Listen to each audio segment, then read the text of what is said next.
ফুতু হ্যাঁ বুধু অহনের দিনের বিয়ার মধ্যে অনুষ্ঠান হয়, আর আমরা যে সময় বিয়া হয়েছি সেই সময় তো অনুষ্ঠান অন্দি এক গুরু দিয়া বিয়া বার হয়ে দে, আর আমরার বেলা দুইটা গুরু তো কইতাম আমার এল হাই লাগবে মনে হলো যে সোহালে কাইতাম বইছি সন্ধ্যা হয়ে গেছে, এরপরও খাওয়া শেষ হয়েছে না।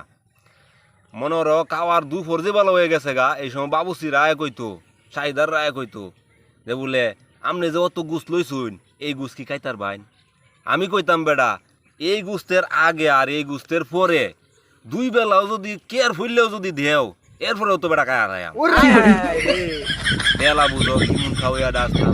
কখন যদি এটা কই যে মানুষের খুব করি অনুকা যুগেরও বেড়ায় আগের আসলে বেড়ায় আগের আছে না বেড়াইন। এরপরে ধরো সন্ধ্যাবেলা যখন হয়ে গেছে গা, তখন কেউ কেউ কইতো কারি দেখি ওহন পর্যন্ত কাইতাছে কইটা কি মানুষ না রাক্ষস।